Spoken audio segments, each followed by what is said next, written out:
बिस्मिल्लाहिर्रहमानिर्रहीम। Introduction to analytic geometry. इसमें हम एक्सरसाइज कर रहे थे 4.3, इसी को कंटिन्यू करेंगे और इसमें हम अब आ जाते हैं क्वेश्चन नंबर 3 की तरफ। क्वेश्चन नंबर एक पार्ट हम कर लेते हैं। वो कह रहे हैं कि bye means of slope show that the following points lie on the same line. इनके नाम रख लेते हैं, -1 -3, फिर बी पॉइंट है 1 5, फिर सी पॉइंट है 2 9। तो अगर ये एक ही लाइन के पॉइंट होंगे तो फिर इनके स्लोप इक्वल होंगे। स्लोप ऑफ ए बी ले लें, देखें ये y का डिफरेंस और ये हो गया x का डिफरेंस, यानी 8/2 दैट इज़ 4। अब BC का स्लोप देख लें। Slope of BC 9 - 5 over 2 - 1, 4/1 that is 4। Slope same आ रहा है as slope of AB is equal to slope of BC, hence A, B, C lie on the same line। तो ये आपने शो कर दिया कि ये तीनों पॉइंट एक ही लाइन पर शो करेंगे, लाई करेंगे। क्वेश्चन नंबर 4 है, फाइंड के so that the lines joining the points. ये पॉइंट्स आपको दिए हुए, ए दिया हुआ है 7 3, बी पॉइंट आपको गिवन है K-6,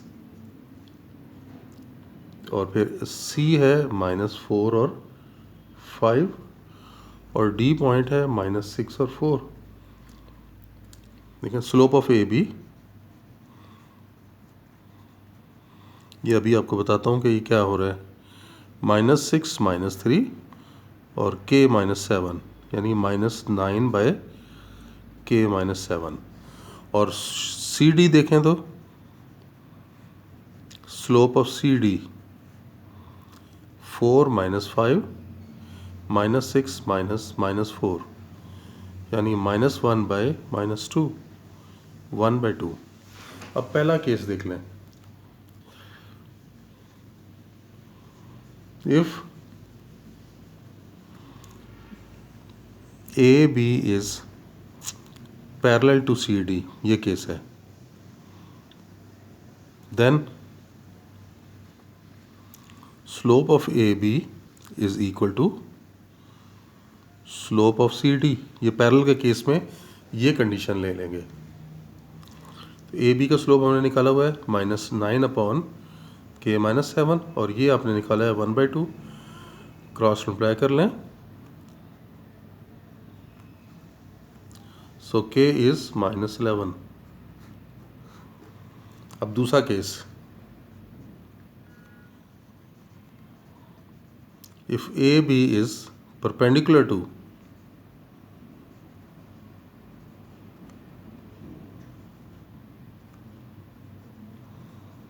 अब देखें क्या होगा।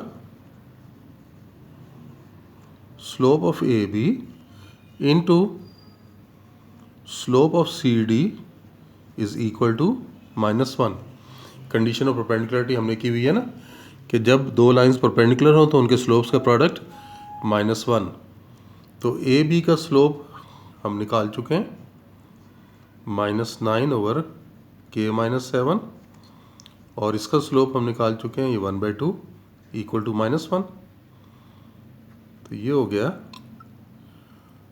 -9/2K-14 equal to -1। अब इसको क्रॉस मल्टीप्लाई कर लें, सो -9 इक्वल्स टू -2K + 14, या 2K - 23 इक्वल्स टू, या 2K इक्वल्स टू -23। तो बल्कि 2K + 23 आ जाएगा। ये लेफ़्ट पर लेके जाएंगे और 19 को उधर लेके आएंगे, तो K आ जाएगा 23/2। इस तरह से हमने ये k की वैल्यू निकाल ली।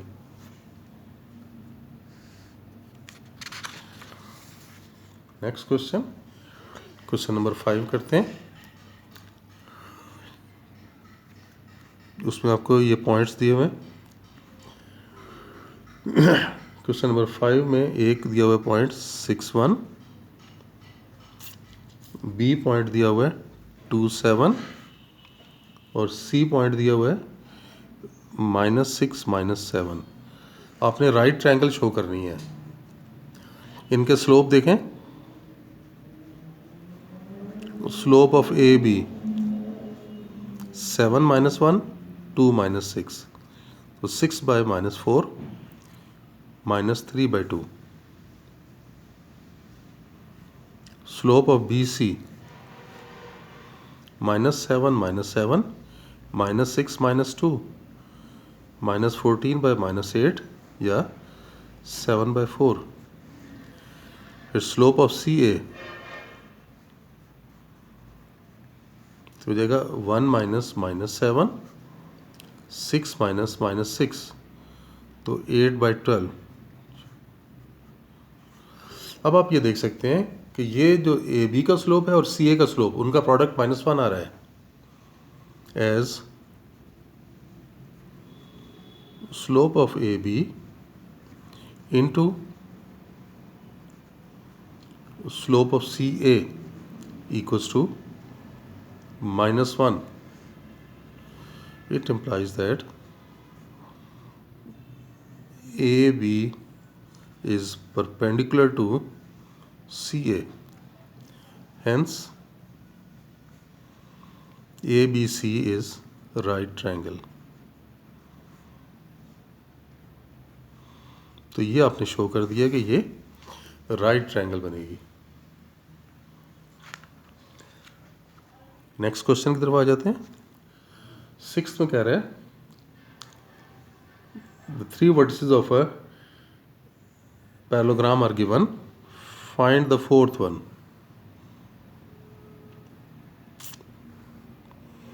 ये देखें 1.7 -1 है, B पॉइंट -2 और 2 है,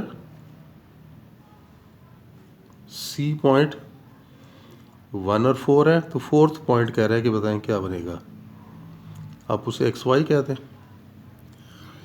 पैरेललोग्राम के केस में आप स्लोप को इक्वल ले लेंगे ना, चारों स्लोप्स को इक्वल कर लो। As ABCD is a parallelogram, so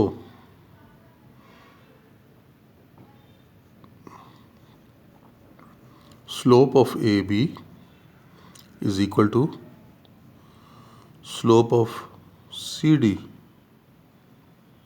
देख लें AB और CD पैरेलल है ना, इनका स्लोप इक्वल होंगे।